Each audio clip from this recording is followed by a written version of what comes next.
बिस्मिल्लाहिर्रहमानिर्रहीम। अस्सलाम वालेकुम व्यूअर्स। उम्मीद करती हूँ कि आप लोग जहाँ भी होंगे ठीक-ठाक होंगे और अल्हम्दुलिल्लाह मैं भी बिल्कुल ठीक-ठाक हूँ। किचन बिल्कुल मेसी हो तो किचन में जाने का बिल्कुल भी दिल नहीं करता। जब हम नाश्ता कर लेते हैं तो उसके बाद अपने बिस्तर पर दोबारा लेटकर घंटों मोबाइल चलाते रहते हैं, जिससे हमें बहुत ज़्यादा सुस्ती और काहली आ जाती है और हम काम नहीं कर पाते।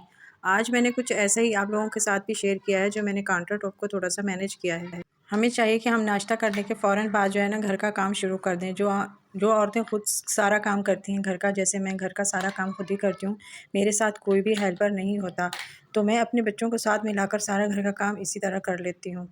ये इलेक्ट्रिक केटल मेरे बहुत यूज़ में रहती है क्योंकि हमारे यहाँ कराची में गैस का बहुत ज़्यादा मसला रहता है, बल्कि पूरे पाकिस्तान में ही गैस का मसला रहता है। तो इसको इस्तेमाल करने का भी एक तरीका होना चाहिए। जैसे ये बच्चों ने चाय बनाई है और ये बाहर तक गिरी हुई है, तो इसको मैं गर्म पानी कर लूँगी, इसी के अंदर डालकर और इसको अच्छे से मांजूँगी और साफ़ करके चमका के दिखाऊँगी आप लोगों को। और इसको यूज़ कैसे करना है ये बच्चों को बता-बता के भी थक जाओ तो फिर भी इस तरह सुनी अनसुनी कर जाते हैं। केटल को धोने के बाद अच्छी तरह से सुखाना बहुत ज़रूरी होता है क्योंकि ये इलेक्ट्रिक की है तो इसमें करंट लगने का ख़दशा होता है।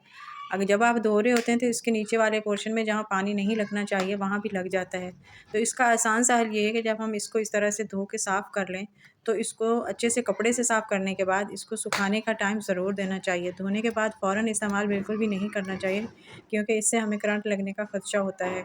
इसकी नीचे वाली जो ये प्लेट होती है जिस पे रख के हम चाय वगैरह बनाते हैं, इसको भी कपड़े से साफ़ करना चाहिए क्योंकि इसके ऊपर भी पानी होता है, तो ये वो भी हमारे लिए सही नहीं होता।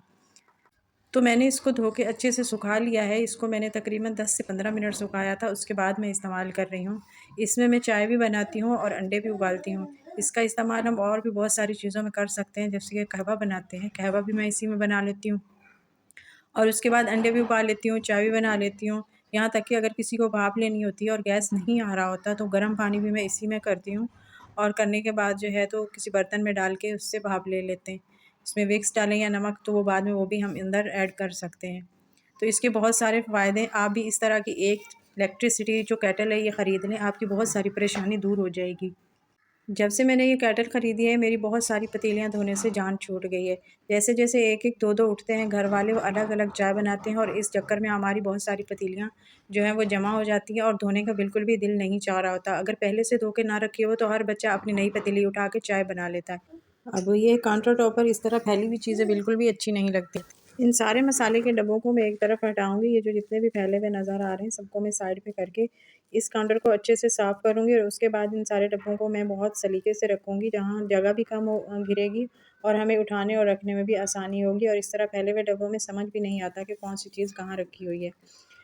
तो ये सारी चीज़ें मैंने पहले एक साइड पे की हैं, उसके बाद मैंने काउंटर टॉप की अच्छे से सफाई करने के बाद जो है इन चीज़ों को मैंने ऑर्गनाइज़ करके रखा है, जो कि मुझे भी बहुत अच्छा लग रहा था।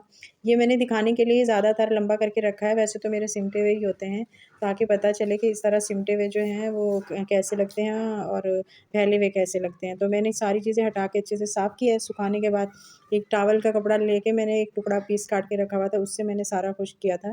गीले से करने के बाद तो फिर मैं खुश्क इस तरह से साफ़ कर लिया। साफ़ करने के बाद एक मैंने पैड बिछा लिया था, क्योंकि पैड पे ये होता है कि हमारी चीज़ें जब हम उठाते या रखते हैं तो घसीटने की जो आती है ना वो मुझे बहुत बुरी लगती है और मेरे ऐसे मुँह में भी अजीब-सा और होता है जब हम घसीट के चीज़ कोई रखते हैं। जब ये रखा होता है ना तो कोई बच्चा भी घसीट के नहीं रखेगा और ना उठाएगा। तो ये वाले जो मेरे गोल-गोल डब्बे हैं ना इसमें ना बहुत एक ग्रिप है, इस तरह से एक-दूसरे के ऊपर बहुत आसानी से जो है ना ये फ़िक्स हो जाते हैं। तो फैला के रखने की बजाय मैंने जो है ना इस तरह इनको एक बिल्डिंग सी बना रही थी और इस तरह रख ली। इस तरह सारे डब्बों की जो जगह है ना वो एक डब्बे पे सारे आ जाएँगे तो एक डब्बे की जगह ही गिरेगी।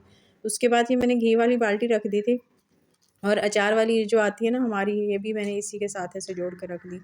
तो ये इसमें रखने का मतलब ये है कि जब हम इस तरह उठाते हैं तो फिर हमें एक-एक करके नहीं उठानी पड़ती, जब साफ़ करना होता है तो इस तरह हम ये शीशे की ट्रे एक दफ़ा उठाएँगे तो सारे डब्बे एक साथ उठ जाएँगे और आसानी से जो है ना हम साफ़ भी कर पाते हैं और टाइम की जो बचत हो जाती है। तो मेरे पास ये शीशे के ट्रे रखे हुए हैं, मैं अक्सर चीज़ें इसी में इस तरह से ऑर्गनाइज़ करके रखती हूँ। वो अच्छा भी लगता है और इस्तेमाल करने में ना आसानी होती है। जब हम बना रहे होते हैं तो इस ट्रे को उठा के अपने पास रख लें, तो सारे मसाले एक साथ हमारे पास आ जाते हैं। तो इसी तरह ये जो डब्बे वग़ैरह होते हैं दलियों वग़ैरह के, ये भी मैं इसी तरह उन्हीं के अंदर रख देती हूँ अलग रखने की बजाय। तो अब ये जो जूसर मशीन की बारी है, तो जूसर मशीन जो है वो मैं हमेशा इसके पास रखती हूँ, जो हमारे बिजली वाले बटन और ये शॉर्ट सर्किट होते हैं जो हम इस्तेमाल करते हैं किचन में, तो बिजली वाली चीज़ें मैं इसी के साथ रखती हूँ, इलेक्ट्रिसिटी वाली। इसी तरह ये जो केटल है ये भी मैं यहीं रखती हूँ, और इसके साथ ये चम्मच और कप वाली जो होती है टोकरी वो भी मैं यहीं रखती हूँ, क्योंकि जब हम चाय बनाएँ तो हमें कप लेने के लिए दूसरी तरफ ना जाना पड़े और हर चीज़ जो है ना हमें साथ ही मिल जाए। अब नेक्स्ट ये है कि झाड़ू मैं खुद ही लगाती हूँ, अपने पूरे घर से सफाई भी मैं खुद ही करती हूँ। और कचरा उठाने की जब बारी आती है तो मैं क्या करती हूँ कि ये जो कचरा उठाने वाला होता है ना कचरे का, इसके ऊपर मैं इस तरह से शॉपर चढ़ा लेती हूँ। शॉपर चढ़ा अच्छे से फिक्स करने के बाद जो है ना सारा कचरा इसके ऊपर चढ़ाती हूँ, ताकि हाथ भी गंदे ना हो और हमारा कचरे का जो ये पॉट है ना ये भी गंदा ना हो। इस तरह से बहुत आसानी से इसके ऊपर चढ़ भी जाता है और अटकता भी नहीं है, क्योंकि ये जो पॉली बैग होते हैं ये बहुत सॉफ्ट होते हैं। इस तरह से उठाने के बाद डस्टबिन में डालती हूँ तो उसके अंदर भी मैं एक शॉपर लगा लेती हूँ। इस तरह से एक शॉपर लगा लेती हूँ। ये शॉपर भी मेरे अपने जो ग्रॉसरी वगैरह आती है तो मैं वही सँभाल के रख लेती हूँ और उन्हीं को मैं यूज़ कर लेती हूँ। और जब इसमें से ये वाला कचरा निकालना होता है, इस चॉपर को मैं इस तरह से रैप करके कचरे को फेंकती हूँ। सारा काम ख़त्म करने के बाद मुझे अंडे उबालने थे, जो मैंने इसी इलेक्ट्रिक केटल में उबाले हैं। पानी में अंडे डालने के बाद जब पानी बॉयल होने लगे तो 6 से 7 मिनट में परफेक्ट अंडे उबल के रेडी हो जाते हैं। आगे बढ़ने से पहले अगर आपको मेरी वीडियो पसंद आई है तो लाइक, शेयर एंड सब्सक्राइब ज़रूर कर लें। अंडे निकालना इससे बहुत ही आसान होते हैं। जब आपके अंडे उबल जाएँ तो ये हैंड मिक्सर की मदद से इससे बहुत आसानी से निकल सकते हैं। उम्मीद है कि आपको मेरी ये वीडियो पसंद आई होगी। मिलते हैं नेक्स्ट वीडियो में। तब तक के लिए अल्लाह हाफ़िज़।